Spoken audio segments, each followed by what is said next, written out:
Today's MTR Network offering is brought to you by Daniel Palmer, OnQ.com. Are you still renting? What are you waiting for? OnQ Financial can make it faster and easier to get you out of that apartment and into a new house. Best of all, you may not need perfect credit or much money out of your pocket. That's right, you can get into a new house for low money down. You couldn't move into an apartment that cheap. You would need first month's rent, last month's rent, and a security deposit just to have the chance to make your landlord rich. Wouldn't you rather invest in yourself and your future?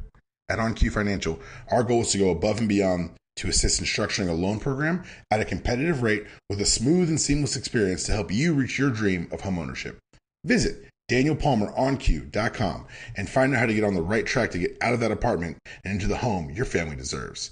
Find out how easy it can be by going to the website, filling out a few short forms, and telling us exactly what you want that new house payment to be, and we'll do everything we can to make your dream of homeownership a reality. If you don't ask, the answer is always no. So find out how to get to yes at DanielPalmerOnQ.com. This is not an offer for extension of credit or commitment to lend. Some restrictions may apply. OnQ Financial, Inc. is an equal housing lender in MLS number 5645, license GA 22050.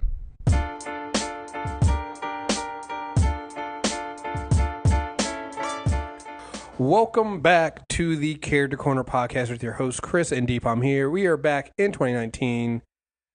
Oh man, it's we got a good year this year for Character Corner, man. I know we're about to start part one of our two-parter on the comic book eras. Then we go into Captain Marvel. Then we go to Shazam. Then we go into Iron Man. And I know we got thoughts and ideas on other Character Corners we're gonna do after this, but another year, man. I think we started this. I think this is episode like 69 or 68, 69. We're doing a lot of these, man. We've done a lot of these, and they're a lot of fun though. So it gives us an excuse to read comic books. So right. I'll take it. And as we go through this one, I'm gonna tell you that there's already two more I thought of as I was doing these. So, but like I said, we're gonna go ahead and we're gonna cover the comic book eras. We kind of talked about this last time when we were doing. I think this the second part of Aquaman. You know, we're gonna cover the Golden Age, Silver Age, Bronze Age, and obviously the modern age here. This episode is going to cover the Golden Age and Silver Age, and we're just going to go through the brief age, the brief history. We're going to talk about some of the major comics in these ages, and I especially for Golden Age and Silver Age, I really want to focus on the impact of the American culture for this. I know we didn't really do a lot of talking on this one, but I did tell you that I found two actually pretty good audiobooks that are going to be I'm using for not just this episode or the next episode. The first one was Superheroes, Capes, Cowls, and the Creation of Comic Book Culture by Lawrence Amalson and Michael Cantor. Got this on Audible. It's a lot, and it covers a lot in there. And then the second one was Marvel Comics: The Untold Story by Sean Howe, which I'm not going to lie, that one right there, and actually going through both of these kind of made me think that we just need to go ahead and do a Marvel Comics and a DC Comics like history thing, because it's very, very fascinating how both of these companies approach comic books. And we're going to get into it, especially when we talk about a little bit about the Golden Age and Silver Age stuff, but there's so much stuff here that we just literally can't cover. Right. It's a really fascinating thing. So, the Golden Age is considered from 1938 with the debut of Action Comics #1 through 1950, and then the Silver Age runs from 1956 to about 1970. I don't know. I found it hard to find anybody give a true definition to the end of the Silver Age of comics. For me, the end of the Silver Age is Crisis. That makes sense. Just because I feel like that was kind of the market and kind of everyone saying, oh. We've now seen Dark Knight Returns, we've seen Watchmen, we've seen these deconstruction of superheroes, and that was the angle they were going to take going forward. And Crisis was kind of the final hurrah to like the Batman of Zur-En-Arrh and like the mini deaths of the Flash and things of that nature. That's a little bit late though, because a lot of people ended like in the 70s. That ends like in the 80s. Yeah, right? But like for me, no, but I feel you though. I feel you on that though. And your logic. The Silver Age for me, the Silver Age for me is harder to define than the Golden Age. Oh, absolutely, 100%.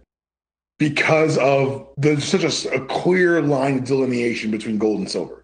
Right, absolutely. Like I want to say that the Golden Age is probably the most well-defined era because sure. I mean, honestly, you know, the Comic Code Authority comes in and pretty much like ends everybody else but like superhero comics. You know, and it literally launches the start of all these superheroes, and we'll get into that when we get to it. But like you said, it's very, very well defined in American culture and what happens, what's going on with comics. Everywhere else, it gets muddled. It gets very, very muddled.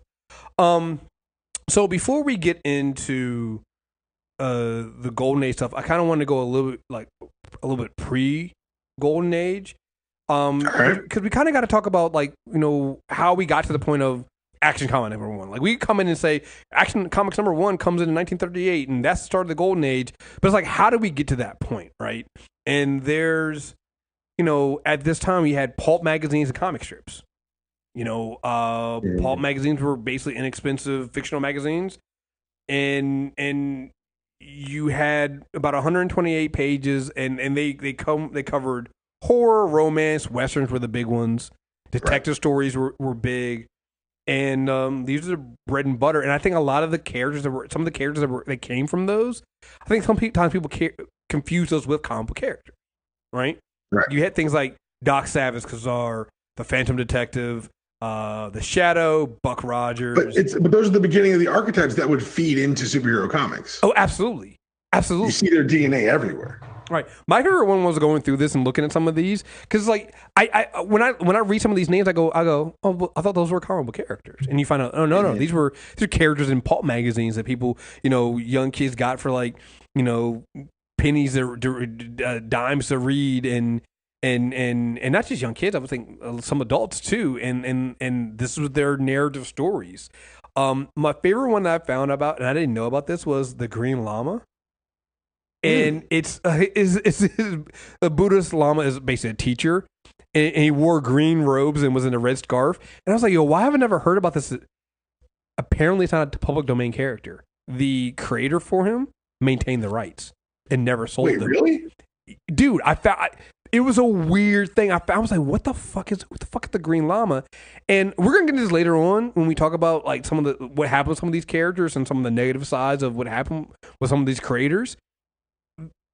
The fact that Kindle Foster Crossan maintained the rights, which is why the Green Llama is not a public domain character, I was like, that's a foresight that so many people. I mean, not like he's making a lot of money off of it. That's a foresight a lot of other people did not have at that time. Like it's one of those things where people say, "Oh, I built this for this company. Did you do it under their employee? Because now they own it."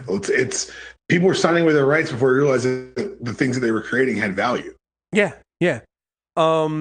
So you had these popular pulp magazines, Amazing Stories, Black Mask, Dime Detective, Weird Tales, and all this stuff. Then you had the comic strips. They actually had some of your popular characters. Like I want to say Popeyes was a comic strip. There were a couple others there. But going back to what you were saying about, and because I wanted to pull two of these characters out to talk about them from pulp, because it goes to what you were saying about the creating of the archetypes that we know of superheroes. And the two were Doc Savage and the Shadow. Mm-hmm. Because Doc Savage was literally created and known as the Man of Bronze. And so when you think of Superman being the Man of Steel, you're like, that's kind of on the nose, guys. A little bit on the nose. He had no superpowers, was basically the perfect human being, strength, intelligence, physical abilities. Operated out of the Empire State Building, although they never called it that. And then this is the one I didn't know this. He actually had a Fortress of Solitude in the Arctic. Yeah. And I'm just like, come on, guys. Utility belt, all kinds of weapons, which I'm like, you mean like Batman and the utility belt? Like it was just so on the nose. I was like, I can't believe they actually did that and people used it. That's and what's cool to me actually about that is like, yeah, people stole it and yeah, they updated it, but the idea persists. You know what I'm saying? Well, to me, I say Batman, you think utility belt. I say Superman, and where does he live? You say Fortress of Solitude. Like that, the idea that in 2019 we can still look back at these archetypes that were established so long ago. It's really cool to me. That's one of the cooler things about comics, in my opinion. No, it is, and I think that's also why I feel less, because we're gonna get into some people literally stealing ideas, but in a way, yeah, the ideas always came from somewhere. Because when you find out, like when we get into Superman and you find out who created Superman, you're like, they're basically kids. they're kids. They were young kids who grew up reading these stories. You grew up reading Doc Savage and going, wouldn't it be cool if I created my own character? And you pull things from what you know. You pull things from what you read and what you liked growing up. And so it makes sense that you would get a popular character like this and it would form an archetype that people would pull from. You had the Shadow, which I found that I remember watching the Alec Baldwin Shadow movie that came out like in the 90s. Oh no! Yeah, I did. The Shadow knows and shit. The Shadow knows. But I never knew where. I remember I'm a kid, so I watched anything that came on TV. I didn't know where it came from. I didn't know that literally the character's a kind of an accident. That so the Street and Smith Publishing Company was putting out different magazines, pulp magazines, and things like that. They were kind of losing sales, so in order to boost their sales, and I find this again, what I'm about to talk about is not just the character being an archetype, but what they did to market it. They decided they were going to launch the detective radio show, and they created a character called the Shadow who would read a mysterious narrator who would read these detective stories. And it turns out that people were more interested in the mysterious radio host than the actual detective stories. But so two things about this. One, I found it interesting that, you have these that this publishing company decided to use another medium to try to sell their magazines. It didn't work. Well, I guess kind of it did because the Shadow took off. But they used one medium to promote the other one, which we see nowadays, right? Where we see the movies promoting the comics promoting the movies and things like that. So you have the first glimpses of this.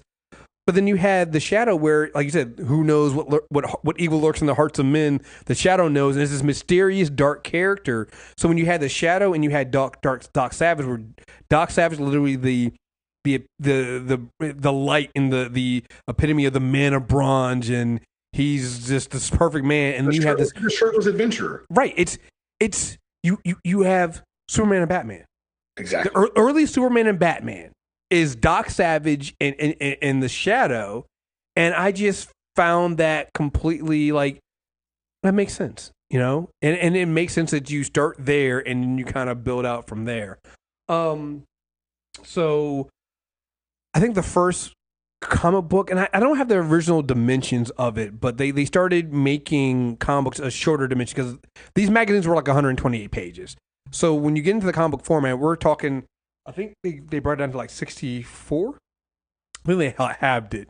And they also made a smaller format. And the first comic book that used that was Famous Funnies in 1933. And it was just a reprint of popular comic strips in a new format. And I guess we can kind of get into Detective Comics Incorporated and how that got started and leading us into Action Comics #1, which is literally the birth of the Golden Age. Major Malcolm Wheeler-Nicholson founded the National Allied Publications in 1934. Kind of flopped. Started with New Fun Comics, lost funding. He then approaches Independent News Corporation, run by Harry Donfeld and Jack Leibowitz. And again, you're going to see this very often. People coming to somebody with an idea and getting shoved out. Nicholson literally, they literally take this from Nicholson. They take they take this out. So he goes to them for funding, and they basically say, "Oh yeah, we'll help, we'll fund your stuff, but you basically got to sign off most of your rights to us." And they then form New Comics and Detective Comics under the banner of Detective Comics Incorporated, which later becomes DC Comics. Right. So I know some people might not know that DC Comics stands for Detective Comics. Go figure, right?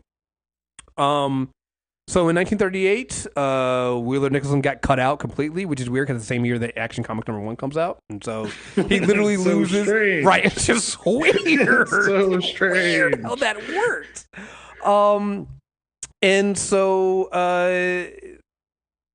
Jerry Siegel and Joe Shuster they were two young Jewish boys, grew up as friends. I believe it was Cleveland. I believe that's where they grew up. Yes. And they come up with this idea. So it's so funny to me that their original pitch to Detective Comics for getting, I believe they wanted to put Superman. They came up with the character Superman. I believe they wanted to get him into, because again, comics don't exist. I mean, nobody really is aiming to get into a comic book. You're kind of aiming to get into a newspaper strip, because your newspaper. I guess the one thing we didn't talk about is, like, in this time, the newspaper was huge, massive. You got to get into newspaper, so they're trying to get their Superman strip into a newspaper, and it gets rejected. They don't get. Superman gets rejected. The first time they write some for Superman, it gets rejected. But I think Leibowitz and Donenfeld are trying to get out this Action Comics #1, and the original opening they had, they lost, and so they're trying to find something to put into this comic. And somebody remembered that strip of Superman, and they're like, "All right, cool, let's go get it." They kind of rewrote it a little bit. And you got to remember, and we're going to see this in the Golden Age and the Silver Age a lot. These comic books were anthologies, right? Like, Superman gets 13, I guess maybe 14 pages in a 64-page comic. Right. You know, there was like 11 pages on Zatara, the Magical Magician. There's a 2-page text feature on something else.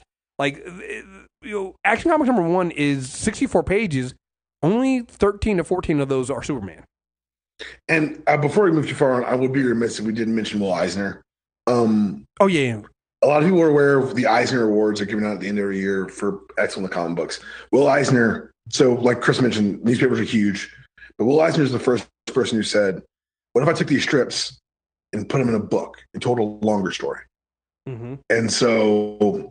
Just a footnote here. Will Eisner that's the reason the Eisner Awards are named that. He's the first one who said these strips could be a book and change the medium forever. And it's what I tell everyone is one of the only three true American inventions are comic books, professional wrestling, and the blues. Mm-hmm. And everything came from like rock and roll, rap, everything came from that. So this is it. This is one of those things that changed that America gave the world, that literally changed the world. And I believe that what Will Eisner did is he basically, I don't, maybe I'm wrong on this one. I want to say he almost created the idea of the bullpen, where he basically had a pit of like a group of like artists and creators that could, they did these, they would write these stories to put together. And going back to the audiobook I had, the Superheroes, Capes, and Cowls, they have a significant section on Will Eisner. And it's so funny when you're listening to this and hearing these creator names and these people come up and you're like, oh, that's where that came. That's why he's important. So so here's a funny thing. So for that, the 13 pages of Superman in Action Comics #1, Siegel and guess how much Siegel and Schuster were paid for that? Oh, I don't want to know. Ugh. $130. Ugh. It took Allied a while to realize, because the Action Comics #1 sold 200,000 copies, and the print run sold out. It took them a while to realize that it sold out because of Superman, though. So, because again, this is not like today's day where you just run the numbers and you're like, all right, cool. It took them a while to realize that Superman is the reason why Action Comics #1 sold so much. And to this day, Action Comics, I believe, is the most valuable it's the highest valued and sold comic of a single issue. So it was Action Comics #1. Like it is that valuable. And to think that the people that created it, because later on you go through this, you see that Jerry Siegel and Joe Shuster, they really struggled with the idea of, because Superman wasn't just like the first superhero comic character to take off in the comic book medium. You later on get like Superman everything. You get Superman serials, movie serials. You get Superman in a cartoon. Like I remember that Adventure that Superman, that 1960s Superman cartoon. Right. That they did. I had that on VHS. I watched it as a kid. Right. I watched it as a kid. All right. Siegel and Schuster really didn't see any money from that at all. And so as I'm going through this stuff, it's like, it's incredible to see how these things were created. But then also it's kind of sad to know that a lot of these creators, again, different time, Not to say that it's excusing, but like a lot of these creators just did not get.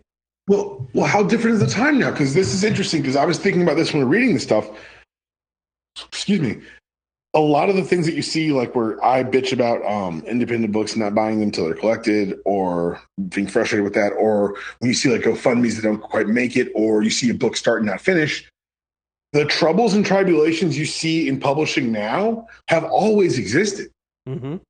It's hard to get shit published. Like you said, Action Comics lost stuff in their anthology. That's why they added in Superman story. Mm-hmm. It's interesting to see how much things have changed, but at the same time, like you said, creator rights and owner rights and things of that nature, and creators being compensated. But at the same time, like the basic strictures of the medium still exist. It's still a problem sometimes. Right, and because the next character they ended up creating was Batman with Bob Finger and Bill Finger and Bob Kane. And remember, we went first, by the way. You said what now? I'm glad you went Finger first. Yes. Well, because I was about to bring this up. It's like we talked about this when we did our Batman episode. Bob Kane did some legal maneuvering to make sure he was tied to Batman for the next 4 decades, where Bill Finger kind of gets lost to history until relatively recently, right? I think the documentary, I believe it's called Bill and Me. Yep. It's Bill and Me. It's on, I think it's still on Hulu. It was on Netflix recently. Go watch it, please. If anything, if you don't give a shit about Batman, but you are interested in character rights, watch this documentary.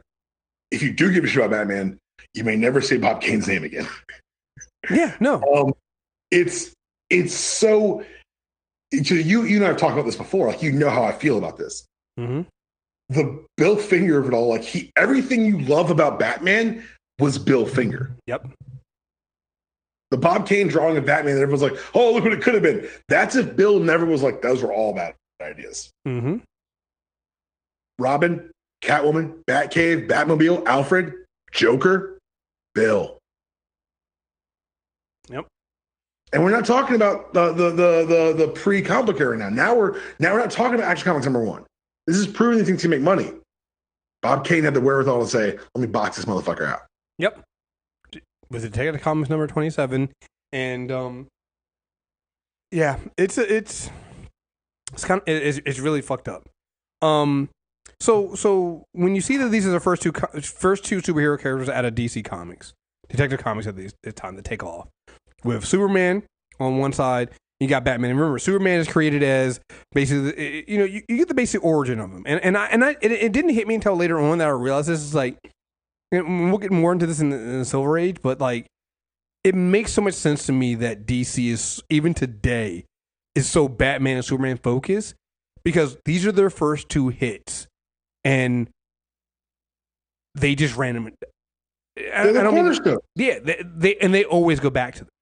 It's everything. Like, you have, again, they're your Doc Savage and your Shadow. You have, Superman, which is Man of Steel from another world, who comes here to learn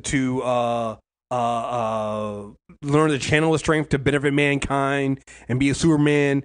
And then you have Batman, who's literally just a regular guy that can do that can be a hero. And you have your almost human and your god, and literally all the other characters that DC creates fall in between. Yeah, like that's it. And so, like you said, they're their two cornerstones. Like, no matter what happens, there's always Batman and Superman. And when we get into the Silver Age, we'll talk about this, how they go back to reboot characters. You know the two characters that don't really get rebooted? Yep. Batman and Superman. Yep. Batman and Superman are two Golden Age characters. And when you go back and look at it, they are the only two characters that DC has created whose origin stories are the same as their Golden Age characters. Now, again, missing the idea that, they brought in, Alan Scott and Jay Garrett and things like that. But again, they kind of replaced both of those characters. They still exist in the continuity today, but they replaced them. Batman and Superman were never replaced. They were never rebooted. Same origin that you got with Batman in the Golden Age, same general origin you have. There's some smoothing over time, but like, you're right. The basic story of orphan, sent from a faraway planet to be on our planet, and boy watched parents gunned down in an alley, which you've seen in every Batman movie ever recorded. Holy shit, stop filming it. Sorry, that's just on my chest. Yeah, no. You're right. It's so beautifully done, and that's why when I see like things like one of the criticisms of Authority was that Apollo Midnight are like, oh, of course, doing the Batman Superman trope. Those aren't Batman Superman tropes. Those are just heroic tropes. They built on heroic tropes. Because they're so well founded, because they're so, like you said, unaltered. They end up being a touchstone for a lot of different characters. Like you can go to any Marvel character and pull out pieces of them to. How many degrees of separation is Wolverine from Batman? Mm-hmm. How many degrees of separation is Captain America from Superman? Like, let's have those real conversations because you see that their DNA is seeded everywhere. So while you can say, oh, I'm not a DC guy or I don't love Superman, I think the Batman's boring, every character you've liked since 1939 is influenced directly by them. Because you can't get back. You got to think about their. How can you get away from it? You can't, right? Superman is literally a person. The orphan superhero is a thing, right? You can't orphan superhero who doesn't let his the death of his parents and the fate of his world define him, and literally goes out to try to be a ray of sunshine and hope. Versus the opposite side, which is you have someone whose parents are killed by crime and literally decide to become the force of still fight crime, but become a shadow in the force of darkness. Like literally everything falls in between. Like there's no way you can't touch on either one of those aspects. If you have any kind of tragedy in your life, you're gonna fall somewhere in between both of those characters. There's no escaping it, right? And in a way, it's great, but I also think that also kind of comes back to where DC had their issues, because when you have both of those characters and you have everything fall in between, nothing ever lives up, right? Right. And then pillars of the community who you can't reach up to. I'll tell you this. I know we're not talking about modern age, but I was thinking about that Tom King, the Double Data issues. Mm-hmm. And it's so interesting that juxtaposition still in 2019 plays out so well. Yeah. Because at their core, they're just two sides of the same coin, and watching them talk about each other, and Tom King has a beautiful, he found their voices very well in those two issues. Yeah. But having them talk about each other in such a way, and both admirable, but also like confused by the other one, like, how does he do it? Like, he lost an entire planet. Like, his people are fucking gone. How does he find it in himself to fight for these people who don't deserve it? And then the same time, he says about Batman, he's like, I cannot imagine watching my parents die. I can't imagine having that piece of that love around me and having it ripped away, and that you still find the love and compassion in your heart to fight for other people. Like, their amazement at each other is kind of the audience amazement is what we kind of, I guess, become desensitized to, because the story is so well known and so well trod at this point. But it's an amazing fucking story. Both of them are. Yeah. So, another interesting thing that DC does around this time, and if you're wondering why we're focusing so much on DC, I put it this way: DC Comics really owns the golden age. Like we'll get the time for superheroes, huh? Yeah, for superheroes, for sure. For superheroes, yes. When we get into Silver Age, trust me, Marvel explodes, and we'll talk a lot about what goes on with Marvel then. So, right. So you have Detective Comics 27 has Batman in March 39. I want to say the following year, Detective Comics 38, you introduce Robin, and Robin becomes the Boy Wonder. Yeah. And you got to realize at this time, I want to say I had some stats on this. It was like early 1940, about 90% of boys, 7 to 17, and 90% of girls read some kind of comic book. We're talking about a true saturation point for this comic. So everyone's like, oh, the comic boom in the 90s. Fuck the 90s. Mm-hmm. This was the comics boom. Yeah. And get 10-cent comics. You got 10 cents, you can get a comic. And I was reading, when I was listening to this book, they were talking about how also, it also introduced like the trading culture where you have 10 cents, you buy a comic, your buddy has 10 cents, they buy a comic, then you trade. So now there's two comics that you guys both read them, because now you can trade amongst each other, to read each other's comics. And so it's like, so when Robin gets introduced, You then start, and I know we haven't gotten into the timely comics and Captain America and stuff like that, but you get Bucky, the Flamehead Toro, you had Green Arrow introduce Speedy, because now comic book creators are going like, we can reach these kids if we create kid superheroes, and people that and characters that these kids can relate to. We'll sell even more comics, right? It becomes that thing of targeting the audiences there. It's the same idea that we see today. It's they want to have the child viewpoint character, which is why Bumblebee became this popular Transformer, which makes no goddamn sense to me. But it's here where we are. Also around this time, so because like the 1939, so you also then get this explosion, kind of like we were talking about with the Shadow. This explosion of other mediums with Superman. Like Superman became huge. I was reading some of the stuff I didn't know this. Like the New York World's Fair was in 1939 in April, and they were celebrating the world of tomorrow, and Superman is the man of tomorrow, and so they had Superman Day. And it was crazy. They did a radio show that ran from 1940 to 1951 and had over 2,000 episodes. That's where you get it's a bird, it's a plane, it's Superman. You get that. They did movie serials, and we'll get into Fawcett Comics and Captain Marvel, because Captain Marvel actually beat Superman to the movie serials. But and Avengers of Captain Marvel was the first live action comic book film, to be perfectly honest. But you had all this stuff with Superman and selling. They were selling Superman comics to GIs overseas. It was all this stuff, and it's just, you got this saturation of comics and superhero characters in pop culture. Let's see. Sorry, close my notes real quick. The winter of 1940, I believe, is when you get the All-Star Comics #3 is the Justice Society of America. And I found this interesting because apparently there's this idea, hey, let's bring all these superheroes together, right? And put them in one book. And so they brought the Flash, Hawkman, Dr. Fate, Green Lantern, Hourman, Sandman, the Atom, and the Spectre. And they put them into the JSA. And what I found so funny about this was, like, apparently there was like this unofficial thing where if you got your own title, you had to relinquish your membership to the GSA. So like when the Flash got his own book, like you were out of the GSA. When Green Lantern got his own book, you're out of the GSA. Well, it was the smart thing to do, because what they figured out was, we've got these characters that are hits. We have these characters that may not be hits, but we don't want to give them a shot. So what they did was they created this team book where they could feature all these different characters and get away from the anthology, so you could see different aspects in there.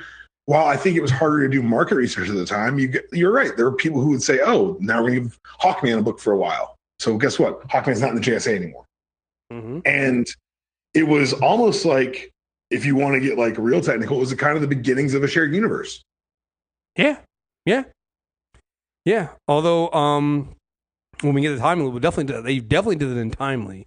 Yeah, but you're right. You bring all these characters together, you're like, oh, wow, yeah, now you have all these characters. And like you said, once a character takes off popular, you get them out, put another character in there, see if they become popular. Like you said, it was a smart idea. Winners.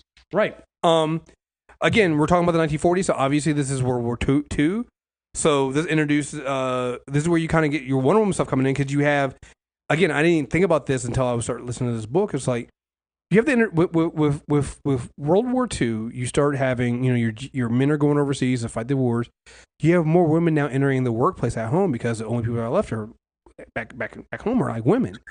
So you start introducing, they start introducing more women into comics, and you get, you still don't have like, they're not really female superheroes. They're still like these stereotypes almost, but then you get Wonder Woman. And what was that? That was All-Star Comics #8, I believe. October 1941 is William Marston introduces Wonder Woman, which honestly, it was one of those weird things where it basically allows him to combine his scientific ideas and his sexual beliefs into one character.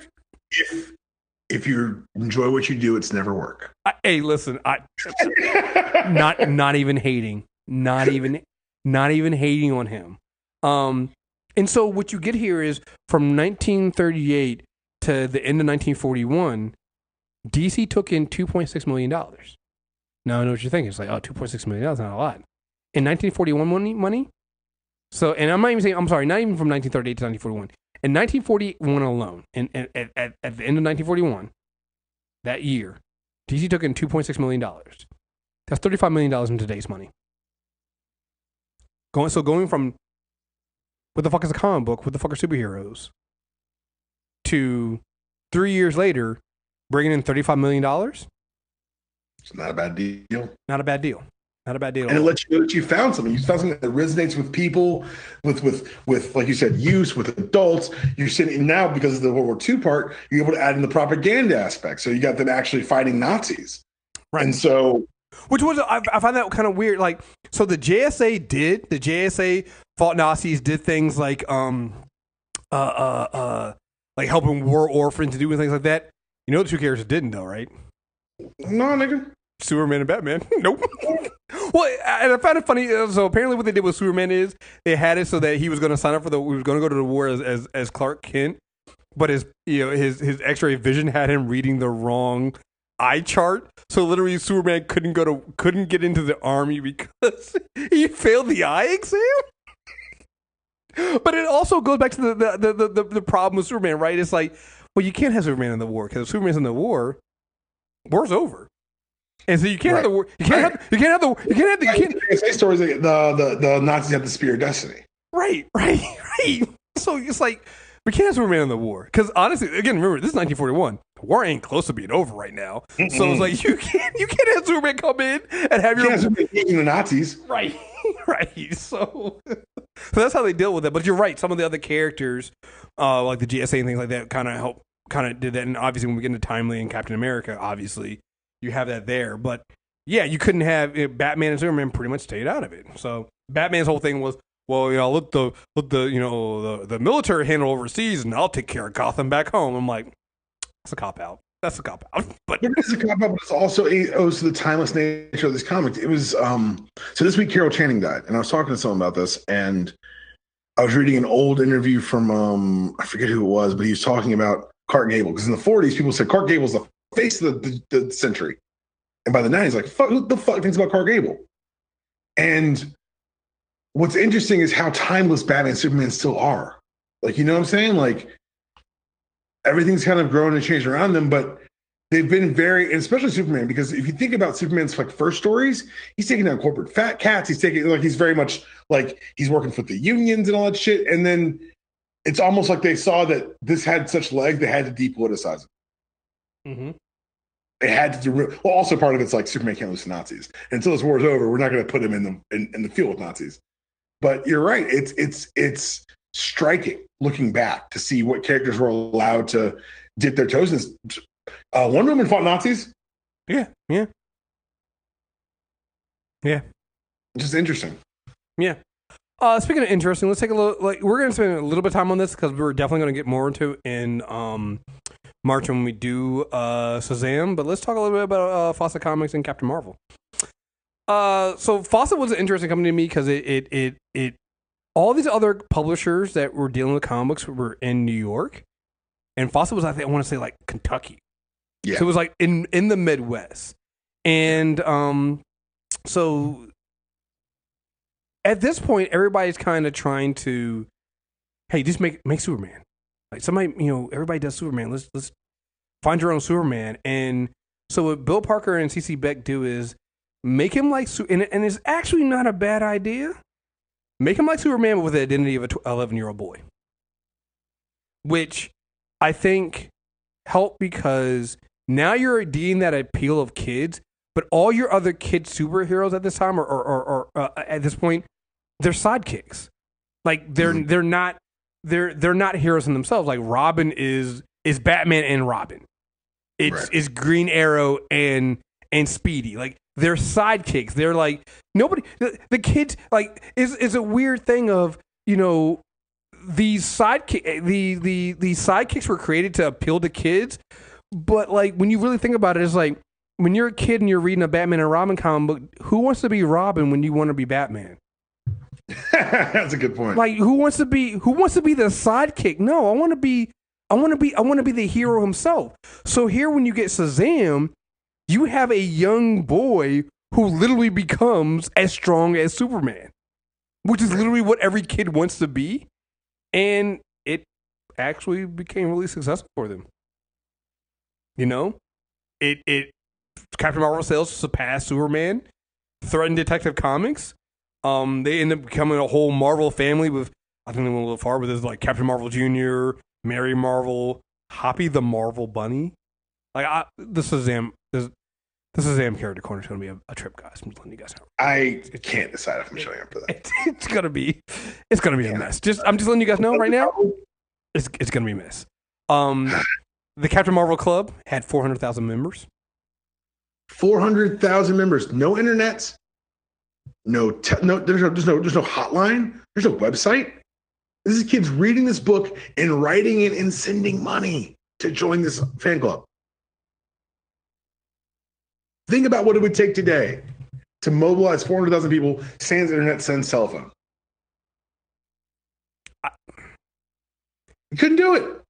I mean, you can't hate that Fawcett has something there, unless you're DC Comics and you sue them because your character is too close to Salt E. Saltiest. Like, I'm just. It was so petty because honestly, while the character kind of, like the drawing kind of looks like a little bit like Superman, the character really isn't. It's not Superman. No, and it's very. But if I'm DC, I'll see you in court, man. Oh no! I'm not saying that DC wasn't right to try, and it was one of those things. It's like, you might as well try and see what happens, and they did. They had a ruling in 1951, and Fawcett had to pay $400,000 in damage, and that was the end of Captain Marvel for that time being. So we'll get more details on that when we do our Captain Marvel character corner, because but I felt like it had to be brought up that, again, you see the power of superheroes that, and again, remember, we mentioned it before, they even beat DC and Superman to the live action. Adventures of Captain Marvel was the first superhero movie serial that came out before Superman did. So I can see why DC was a little fucking salty. They were wrong as fuck, but it worked.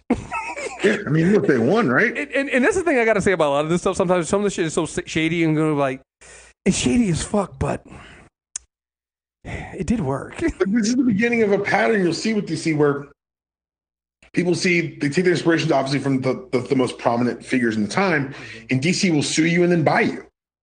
Yeah.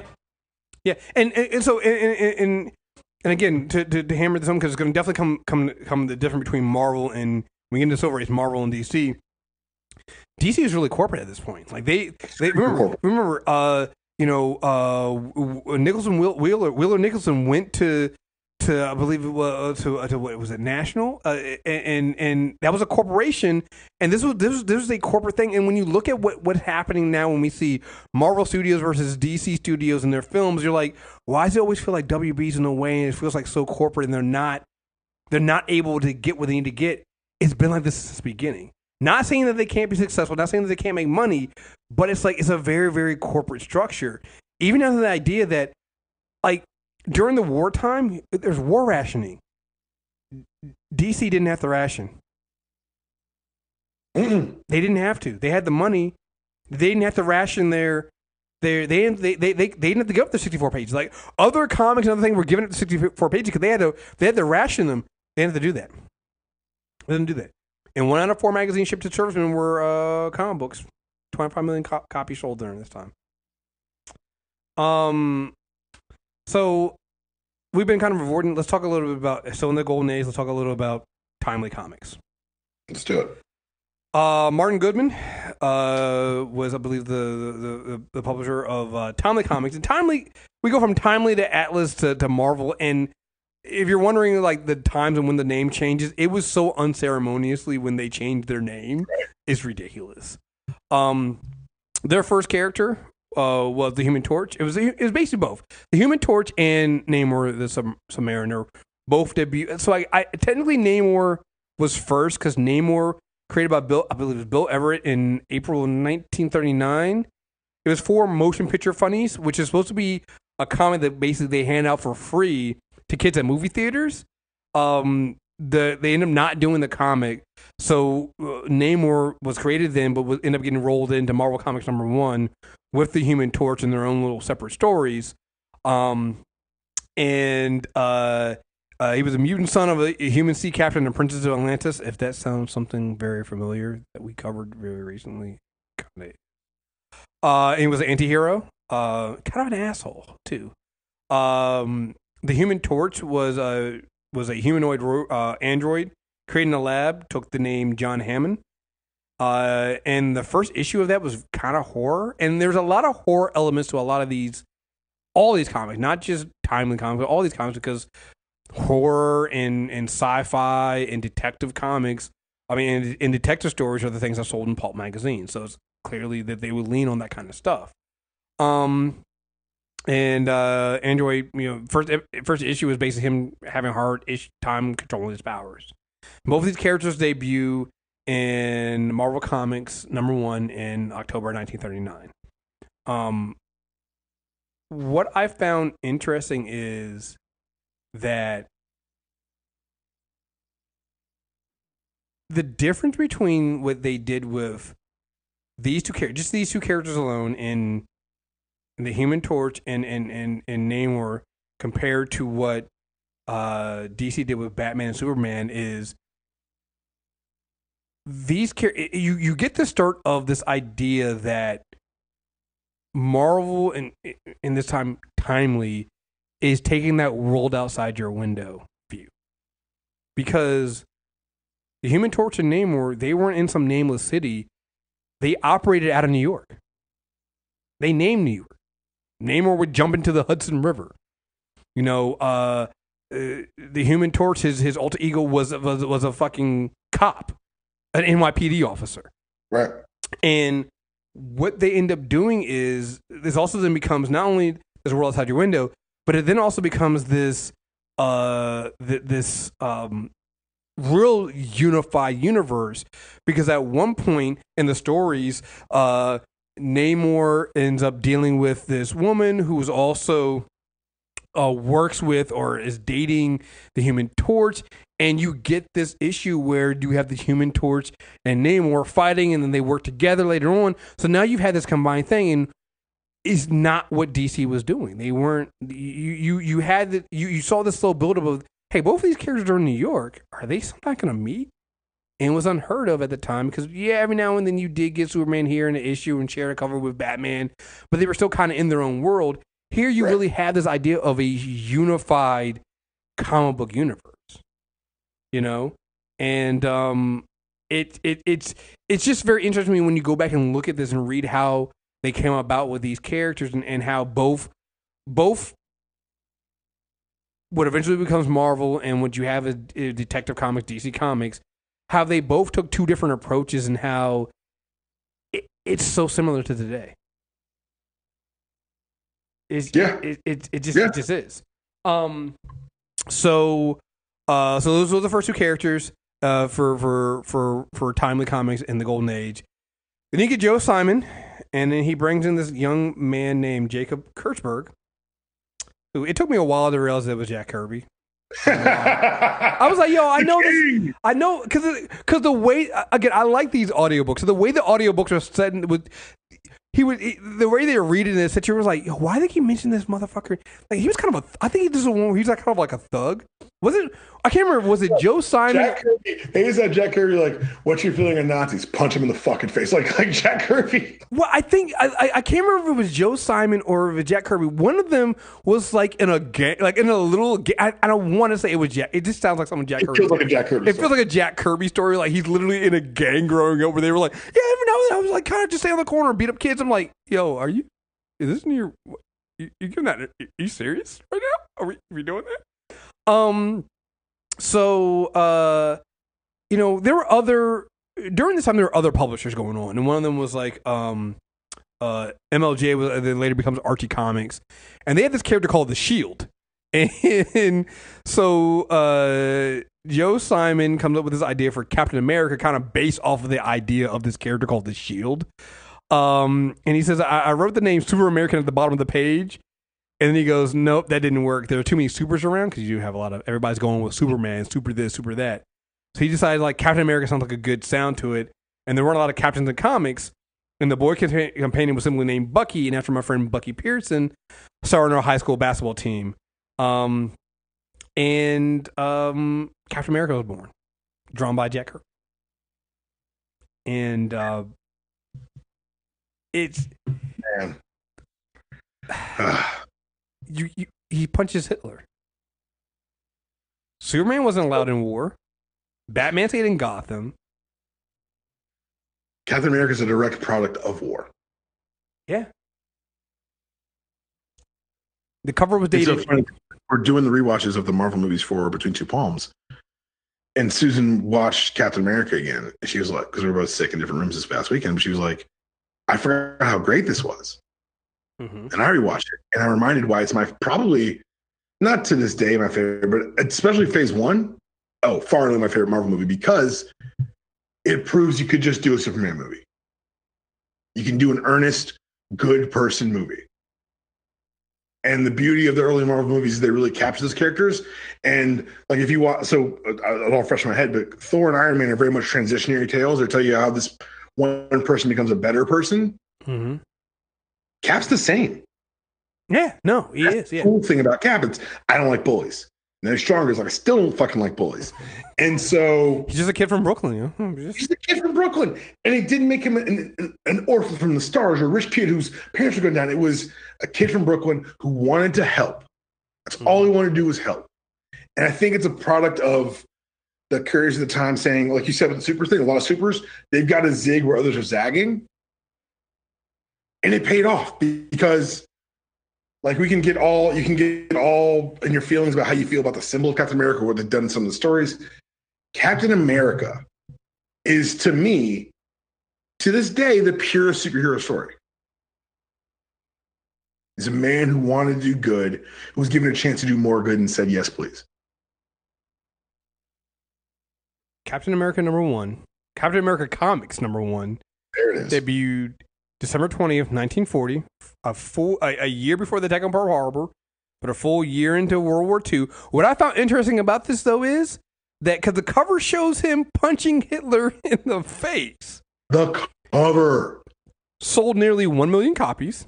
Hit him in the face. And apparently, so Joe Simon says that they actually got threatening letters and hate mail because some people opposed what Cap stood for. Again, this is to me where, again, you see the difference between DC and Marvel. And I'm not trying to say that one's better than the other. But when people sit there and say, keep your politics at the comics, I want my comics without politics. The debut of Captain America is him punching a Nazi in the face. Marvel wanted the smoke from day one. And they got hate mail. Because you're going to realize in World War II, it wasn't a clear delineation of Americans or anti-Nazi. The American Nazi Party was a big fucking deal back then. So this idea that we all hate Nazis is a relatively new one. So them putting him on the cover, punching out Hitler in this environment was ballsy.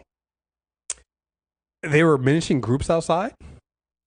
The New York mayor had to contact Simon and Kirby to give them his support. Like this was issue one, like that, and that's what I want to impress. Like issue 1, March 1941, Kirby and Simon punching out Hitler.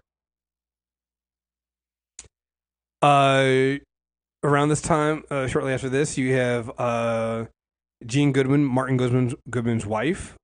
She has a cousin, young guy. Might have heard of him. You probably know him more by his name of Stan Lee.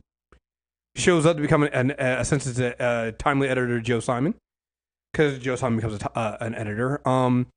And Lee gets his first break. His first writing credit is also a text feature for Captain America's Foils: The Traitor's Revenge, and that's where he signs as Stan Lee for the first time, because again, comics weren't really respectable, didn't want to use his real name at the time, so funny how that changes.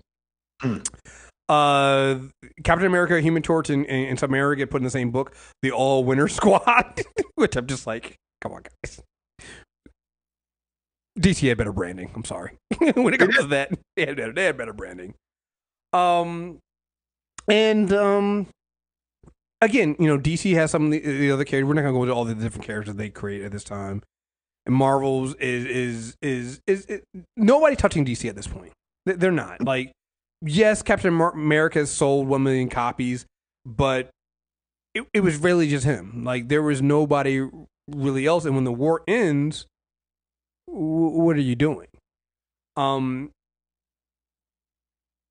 as we get close to the end of the Golden Age, let's talk about one of the dumbest things to ever come out. The Comic Code Authority. Which I understand. Apparently, there's this idea that the publishers wanted to kind of self-regulate themselves, kind of like what the Motion Picture Association was doing, but they were late. Like it feels like comics came in with this idea to self-regulate themselves with the Comic Code Authority too late, and the rules that they came up with didn't make any sense. Like I'm gonna read. I'm not gonna read all these rules, but I'm gonna read some of these rules, and I'm gonna read an example that Stan Lee gave about how ridiculous these authorities were. Like, so you have crime should never be presented in a way that creates sympathy for the criminal, to promote distrust of the forces of law and justice, and to inspire others with a desire to imitate crimes. Then what the fuck is the point? If there should be nothing appealing about committing crimes. But if you can't, but here's the thing: how can you relate to to the villain of the story if you can't create sympathy for that villain? Right. If the crime is depicted, it shall be of a sordid and unpleasant activity. What does that mean? Policemen, judges, government officials, and respected institutions shall never be presented in a way to create disrespect for established authority. But the whole point of art forms are to buck authority. Yep. So you've just said that our creative medium, let's just handcuff it right away. Let's see. Scenes of excessive violence shall be prohibited. Scenes of brutal torture, excessive and unnecessary knife and gunplay, physical agony, the gory and gruesome crime shall be eliminated. So I'm going to take that right there. And now I'm going to go into what Stan Lee said about one of the pictures I got sent back to him. He was writing, because this entire time when we talk about, even when we get into Silver Age, we talk about Stan Lee and writing some of the characters he creates. He still again, comics sold, but they didn't sell like the pulps were selling, right? They weren't selling. They weren't selling like the other magazines. They weren't selling like westerns and things like that. So Stan was talking about how he was. I think it was right. They had I think it was a western comic or something like that, and the picture was a close up of a hand firing a gun with a big puff of smoke and a straight line with the bullet coming out. Guess what they had issue with?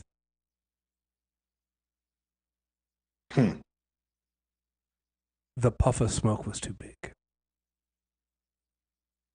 So Stan was like, so we made the puff of smoke with a little puff, gave them the same image, and it got approved. This happened, I think, more in the Silver Age. Marv Wolfman's first. Did you ever hear about Marv Wolfman's first credit, where he got his first credit on a book? You said what? No. So let me see. It was the Eye of the Ball. Wait, no. That was his first professional credit. I'm trying to. I can't remember exactly what it was. It was. I'm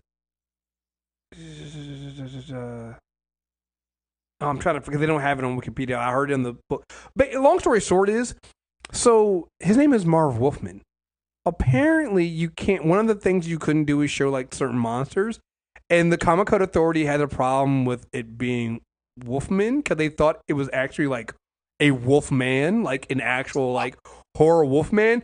So they had to fight to be like, no, that's his name. That's actually the name of the one of the writers. Cause I think it was like an anthology story in the publisher wanted to basically just kind of acknowledge the people that are writing the stories, put all their names on the cover, and they were just putting the last names on there. So I think they had to put his full name, Marv Wolfman, on there so that he could get credit, because they were like, it says Wolfman, so you can't do it. It is literally like I had to replay that section over and over again. I was like, no, there's no fucking way they were that stupid.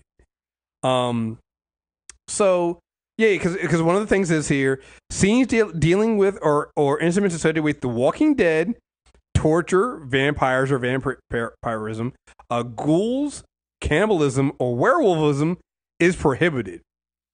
Basically, what this does, and this is what ends the golden age of comics, and then we move into the Silver Age, because the Silver Age basically becomes the superhero age. If you think about it, is yep. if you were a horror comic, you were shit out of luck. So the Comic Code Authority didn't come out of nowhere. It came out of the Seduction of the Innocent book, written by Frederick Wortham, 1954. And it basically painted comic books as poisoning the youth of America. He was an expert witness, allegedly, a period before the Senate Subcommittee on Juvenile Delinquency. And he said that his book points that comics are a major cause of juvenile crime. The committee said that he was wrong because he's crazy, because he is. But they also, the comics industry, like you said, in response was like, well, we'll self-regulate. And this is what they came up with. And it's fucking ridiculous. Yeah. And I can say that in 2019 because they're not in the books.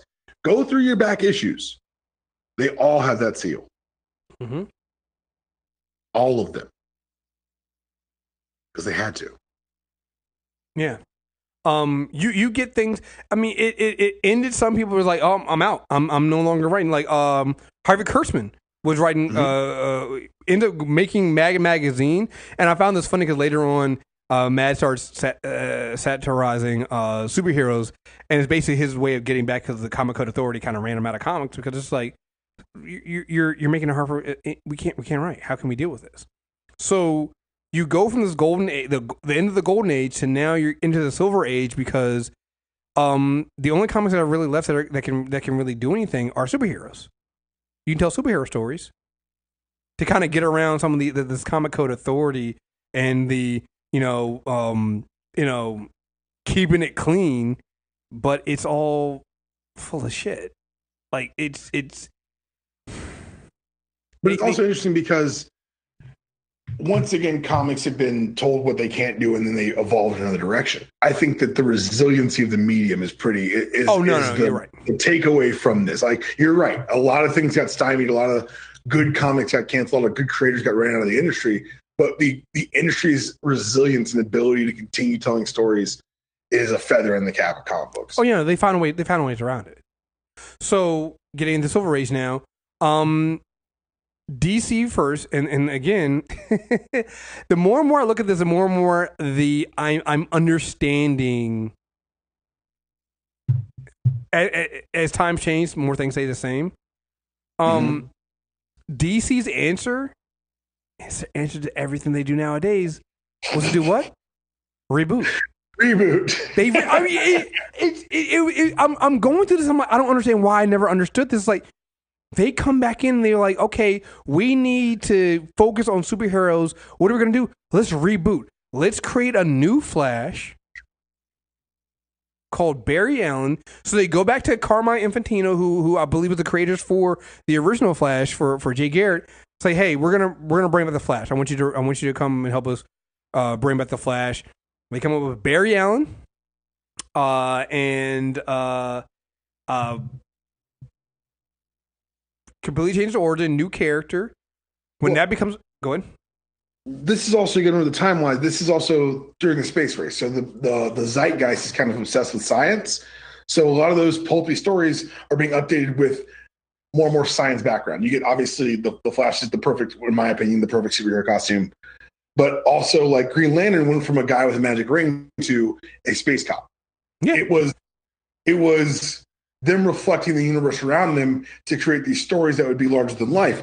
And you're right, they leaned on the reboot, but I think something else that DC did was say, what, And the thing is, we do stymie that, we do decry them for their habits of rebooting. But I think this is one of those times where it's like, I kind of get it. Like, it seems a little bit too hard to move the guy who moves as fast as Mercury to make him a science character.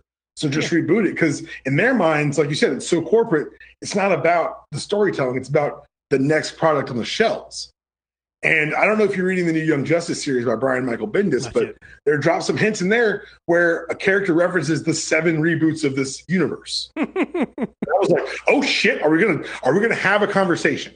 We need to have a conversation. I was positing it as one large, like, this is the only book I've seen so far. I haven't called it this week's DC, I apologize. But it appears that they're addressing the continuity thing. Right. And you have to, because it's like, and again, at this point, again, into the Silver Age, I can't blame them. You know, you bring the Flash in with Showcase number 4 in 1956 in October, and then you were like, okay, that's successful. You come in 3 years later in October 1959, and you bring in, you know, Hal Jordan in Showcase number 22. And it's like, all right, cool. You then technically you reboot the Justice Society of America as the Justice League of America.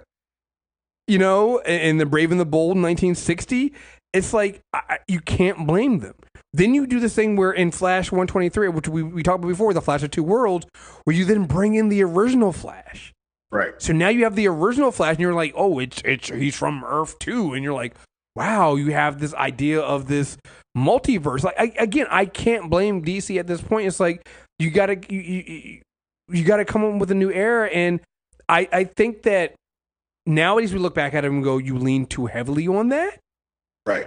But at that time... But then there was like an actual reason. There was a comic authority. There was the Seduction of Innocent Trials. There was no trial in 85. Right. Right. There wasn't. I looked it up. I did the research for this podcast. 0 trials on comics in 85. Now let's get back into... Let's talk a little bit about Marvel Comics here. All right. Can I say this real quickly? Yeah. We both grew up Marvel kids. I think that's fair to say. Yep. It feels like in doing this, DC's like, this is a good idea. And Marvel's like, what if we did it, but better?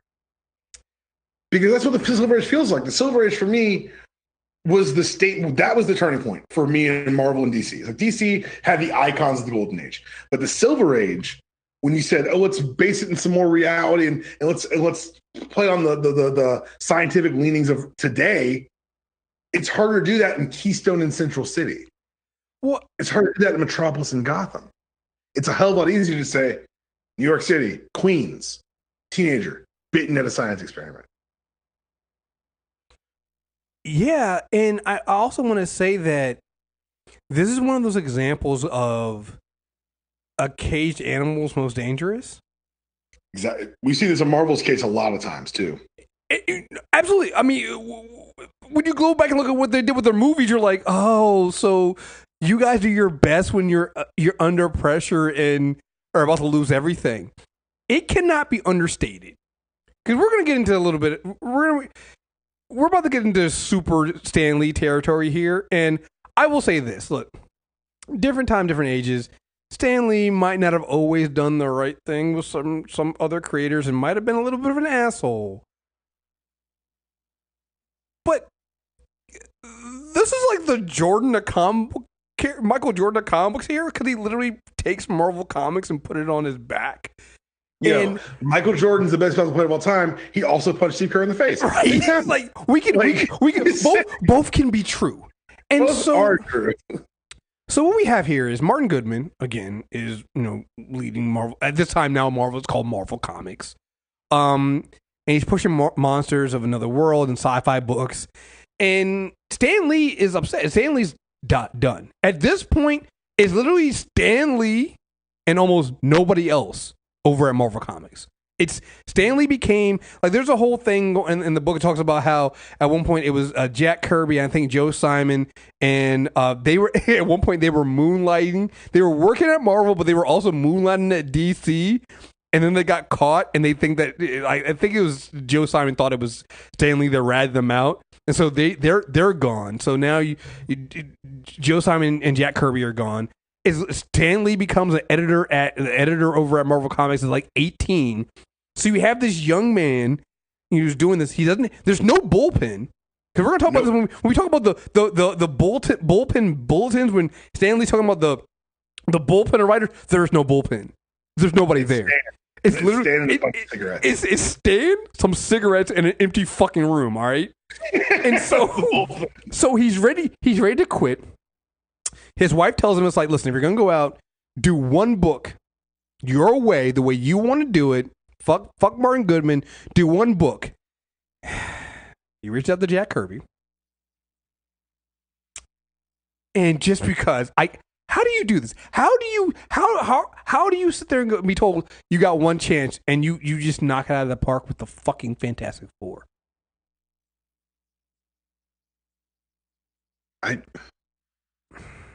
It's so amazing how many hits he had early. Oh, no. His batting average was off the goddamn charts. We're going to get to that. I literally have this in my notes. But we can talk about it in this 3-year period of Stan Lee.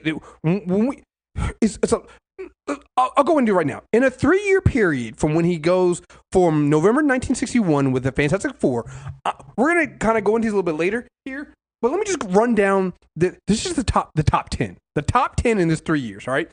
Fantastic Four, November 1961. All right? The Hulk, May 1962. And again, that's not just Stan Lee himself. So the Hulk is Lee and Kirby, 1962.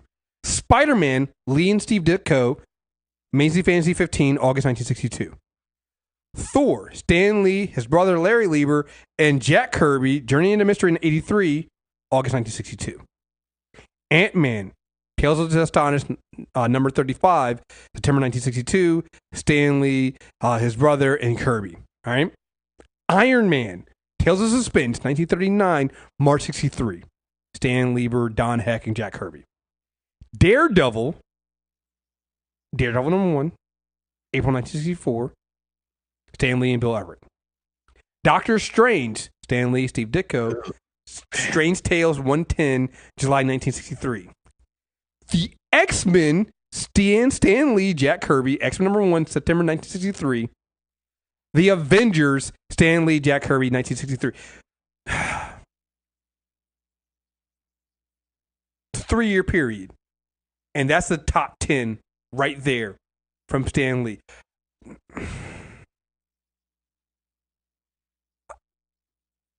Yo.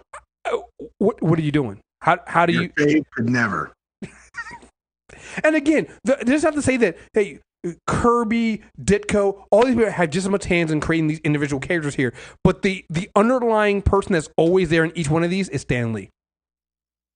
And then you got to form... Hey, look, not to take away from these other creators because they had just as much importance, and this comes up and this becomes I mean, remember, at one point, and we talked about this in our Spider-Man episode, at one point they are pumping out Spider-Man issues, and Ditko and Lee do not communicate with each other. They do not talk to each other. And they're putting out Spider-Man. Fire.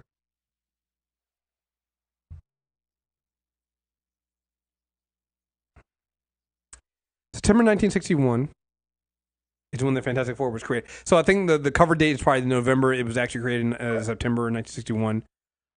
It's a team that trains comic books. Because, and I love the way that the audiobook breaks this down. I think this was the Marvel, the story Untold, breaks it down. It's like you had something old, which was the Human Torch, because they created a new Human Torch in Johnny Storm. You had something new, which was their personalities. Each of these characters, each of the Fantastic Four had their own personalities. Something borrowed. Reed Richards is basically like Plastic Man. Invisible Scarlet O'Neil was kind of like Susan Storm. The Thing was one of Jack Kirby's monsters because Jack Kirby was known for creating these monsters. And then Something Blue with their uniforms. It's just you created and it took off. And when you go to each one of these characters that Lee and the rest of the team and Marvel creates, is they're so different from what you're getting over there at DC, right? The Hulk is created in May 1962 with Incredible Hulk number 1. Remember, horror comics took a hit because of the Comic Code Authority, but the Hulk is a body horror. It's body horror. Ant-Man's a horror comic. It came from the Man in the Anthill. Well, look at the title of it. The title, Tales to Astonish. It's like, the Hulk at the time when they created the Hulk, he doesn't turn because of his anger. It's nighttime. Which is what the new book. Mm-hmm. I don't know if you're reading it. Not yet. Oh my god. But here's the thing about the Hulk. Because remember what the comic code authority says, you can't do werewolves. You get around that by creating this new character called the Hulk. And then it turns, and it also then plays on this idea of the atomic age because it's gamma rays. And Jane Lee, the first time, I don't know what the fuck a gamma ray is. What it sounds good. Cool. It sounds good. And people are already thinking about we're in this is the time period, the atomic age. People are worried about atomic bombs and nuclear warfare. You bring in the Hulk with body horror, and then you bring in this atomic age. You have Spider-Man, which again, one of the greatest comic. We don't have time to talk about Spider-Man. Huh? We don't have time to talk about. No. We did 3 fucking episodes on it. We've done it. But I will say this. I found it interesting the decision between going to the Kirby but going to Ditko instead, because the idea was, okay, if we go to Kirby is known for his art style was just this, out of this world futuristic stuff that you see Jack Kirby's art at the time. It was like it's 50 years into the future. Even with Ditko, because it was like Ditko made it seem like it was something you put together in your garage, which is literally what you have with Peter Parker being a young kid. Of course, it would look like that. It would look like something you would put together using like tools in your father's garage, right? You apparently the original concept was something like Ditko's the character the Fly that had a magical ring that transformed a kid into a superhero. But to me, that sounded more like Shazam. Here, though, he doesn't transfer. Like even with Shazam, where you had kids, turning a young kid turned into an adult superhero. Here with Spider-Man, you have a teenage kid who, as a teenager, becomes a superhero and has to deal with all those issues that are like that, and it becomes super relatable. Just like how we talked about when we played the Spider-Man PS4 game. You were like, that was my dorm room. That's what this is here. You have kids that are reading Spider-Man going, wait, I have problems with girls. I have to do this. You see yourself in that. Ant-Man dealt with the communist threat. Iron Man was Vietnam and communism and dealing with that kind of stuff here. You had the X-Men, same thing. We've talked about the X-Men plenty of times before. The interesting thing I found out with the Avengers is people are like, okay, so you have this the Justice League, right? Justice League, they're all outstanding members. They're all these, and they all work together as a team. It was like the first issue of the Avengers, like, yeah, they bicker among themselves of who should be on the team. It's literally it's the anti-DC. You have characters that, yeah, they're all heroes in their own right, but you bring them together. Yeah, they'll work together at some point, but they're like, they bicker among each other. And later on, the Hulk is a part of the Verse Avengers team. I want to say, like, an issue or two later, the Hulk becomes a villain. Yeah, he bounces. Like, this place. It's like, wait, the characters can't do that. You can't. What? No. Going back to the Fantastic Four again. Think about the first 5 issues. The first 6 issues of the Fantastic Four, right? When the Fantastic Four in issue 4, they bring back Namor. Yep. Issue 4 of Avengers, they bring back Cap. Yeah. Oh, well, I'll get to the Cat one in a minute. I found that story interesting too. Dr. Doom comes back in issue 5. They introduce Dr. Doom in issue 5. Issue 6 is Dr. Doom and Namor teaming up against the Fantastic Four. I was like, how are we doing this? How are we going? It's a lot of threat escalation real fast. Yo, that escalated quickly. So, Strange Tales number 114. Lee and Kirby write a story for the Human Torch. Johnny Storm. He had his own book at the time, and the title of the issue was called Captain America. And it appears that the Golden Age Captain had returned. Turns out to be an imposter. But the end of the issue is apparently Johnny Storm looking at old Captain America Golden Age Captain America comics, and Lee put that in there because he was trying to test the waters to see what the reaction would be to fans if Captain America came back. And a year later, March 1964, the cover of Avengers #4, in big letters, Captain America lives. Captain America lives again. And Captain America is back and joins the Avengers. Is pulled out of ice. And I'm just like, what a fucking streak. What are we supposed to do with this? You get retired right then. It was one of those things because you hear. So let's get into then, and I think this is born out of Lee being swamped, and it's a little bit innovative too. Let's talk about the Marvel method, because I found this also intriguing, and I think this is also where sometimes where Lee gets in trouble with people looking at, you know, some of his co-creators on some of these characters. But at the same time, I think that if it wasn't for this, we don't get the Marvel we have here is.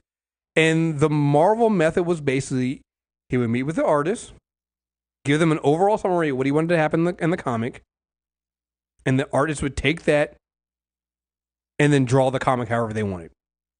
And then Lee would come back in and write the dialogue on top. How the fuck did that work? And this is where he butted head with some of the artists, because some of the artists later come back and basically being like, it says written by Stan Lee, but I did the storyboards. He gave me an overall concept. Yeah, he added in the dialogue later on, but I actually did the heavy lifting here, because I'm actually taking his idea and then making the actual story. And he's just adding the words on top. I should be getting a writing credit. So it's like it caused some friction among some of the artists and characters there. You know, even Kirby himself was like, "Wait, I'm doing a lot of work here." And there were some other like Wally Wood and other artists and creators out there were like, "Yo, I'm not feeling this." The whole Steve Ditko thing, like the Stan's trolling of Steve Ditko, A+. He trolled the shit out of him plenty of times. It just to the point of being cruel at some points. But this Marvel method of writing, this Marvel method, it worked. It was successful. And I think it's also where you start seeing like Kirby's was always a great, but you know a Kirby story when you see it. You know, you get drawn into that stuff. And I think that's, you know, DC started feeling the heat, and this is where you start seeing DC then trying to emulate some of what Marvel's doing, because Stan Lee was such a personality. He was creating like slogans, "Make mine Marvel," you know, the Marvel House of Ideas, you know, these crazy House things. of Ideas is so good, right? He was writing the bullpen bulletin where there's no bullpen, but making people think there's a bullpen, right? He created the what was it? The Mary Marvel Marching Society. Where, you know, you could get like a little welcoming card, membership card, a welcoming letter, and all this other stuff, and for $1 and be in this. How about a no prize? Who wants a no prize? The no prize. Again, because remember, DC's very, very corporate, right? And structure. You're not going to be able to walk into DC Comics and just sit down and plot down with the artist. People were apparently walking into Marvel to sit down and talk to Stan Lee and talk to the people around him and the other artists and things like that, to the point that Stan Lee started taking the stairs because he didn't want to get trapped in the elevator. It's like it was just such a different culture between the two. It's one of those things that you and I talked about during the Stan Lee retrospective, is that DC doesn't have a stand. There's no singular vision that's writing on this. And you can say, oh, Marvel method, and he needs to give more credit. I get it. But the Marvel method works. Yeah. But the Marvel method, it survives today. Bendis he doesn't write Marvel method. So when he was writing people, it was a little more tougher. And nowadays at DC, it feels like, you know, it's easier to write that way. But even today, you see how ardent the writers are about thanking their collaborators. And that's because of the Marvel method. Whether you can say Stan did it wrong or right at first, I can tell you right now that the atmosphere we live in now, where artists and writers are held equally, and that writers, if you bring up their book, they're like, I have to give first respect to my artist. That is an atmosphere fostered from this. Mm-hmm. By giving the artists ownership. And I think that you see that now when in the last 10 years, you've seen more artists than even some writers taking exclusive deals for companies, which is always interesting. I remember when the Kuberts shipped over from Marvel to DC, I was like, whoa, the Kuberts left? But to get a guaranteed deal as an artist is a big fucking deal. Yeah. Yeah. These guys live off page to page. Like, I don't know if people know about the economics of the comic industry. Even in 2019, a lot of your freelance artists live page to page. A lot of your artists who are on books aren't contracted to those books. They're just the artist the writer likes working with. Yeah.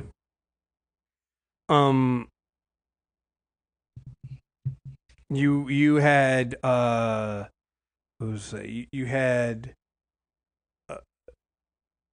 again, like DC tried to emulate the humor of what Stan Lee was doing, and they couldn't do it. It didn't have that Stan Lee, because there wasn't, like, Marvel was a personality. You had Stan Lee. DC didn't have like a personality. There was no personality there. You had the characters. You had Batman. Around this time in the 60s, you get the Batman. We talked about it. We're not going to go too much into this, but you had the Batman TV show and the camp that came from that, and you can kind of see that camp kind of came from them trying to emulate the humor, because that's one thing that there, and people go, well, I don't like the humor of Marvel. It's like, well, the humor's always there. The humor's always there. Even like in X-Men 1/1, when you see Magneto show up, and the one of the guards basically thinks he's like showing up as he dressed in the. He's not afraid. He doesn't know he's a supervillain. He just thinks he's some weird guy dressed up in a costume somewhere. Like, hey, buddy, get the fuck out of here. It's just like, you get that humor's always been part of there. That sarcasm, that stuff is there. And doesn't take itself too seriously, right? Because again, it's that world outside your window, the grounding of these characters, and it just takes off of there. Towards the back end of the 60s, when you start them realizing it's like, hey, we're doing the world outside your window. We're in New York. There's a bunch of black people here. And this is when you start getting more characters of color. The black character. You get, we mentioned before, Black Panther. You get Luke Cage. And over the DC side, you get your Jon Stewart. You get Marvel seeing the world around them and saying, if we're going to do this. And again, it wasn't just, we brought this up in the Spider-Man issue. It wasn't just about like, just bringing in like superheroes. You had, Robbie Robinson. You had characters in the background. Like, apparently, as they were going through, you would start seeing more black characters just as regular people in the crowd. It's like, we need to make sure that our comics are representing the world around us. And say what you want about people saying that they needed to do more and we need to do this. Like, this is back in the 60s, and Marvel was maybe not to our liking as much as they should have, but they were still doing it. In here. So, let's see. The only other thing I have here, and because a lot of the stuff now we're starting to get into things we've talked about before. One thing I had in the Silver Age is, the underground comic scene that it kind of emerged in the 60s, kind of dealt with counterculture, recreational drug use. Well, I think that also happened. It coincided with the lowering costs of printing, mm-hmm. and also Stan Lee. Like, this is Stan Lee's fault. Like, underground comics are because Stan Lee was like, you see all these books every week with one man's name on it. You're like, fuck it, I can do one. Right. I can do one. Like, it's empower. Like, Stan Lee means so much to me. Like, I don't know. More as I'm thinking about it as I get older, it's like, if he can do this, you can do one. Right. And that's where your independent creators from. That's why you get independent created books now. That's why when Bendis went to DC, he took all his creator-owned stuff with him, like Powers and Alias. Like, this is powerful shit that he's found a place for, and that while he can tell his great Superman story that I'm really enjoying right now, he's also got these books that he's loved and carried with him for so long that are personal stories. That's why you've got guys like Scott Snyder, who was writing the Batman Who Laughs series right now, who's able to fold in James Gordon Jr. You're like, wait a second, that's from one of your first works. And his honest answer is, I just love that character. So every time I get a chance to write, I'm going to write it. Yeah. And this also kind of goes into the idea of, you also get around this issue, the legal issue. We brought this up before. It's like, what Stan Lee and them did with the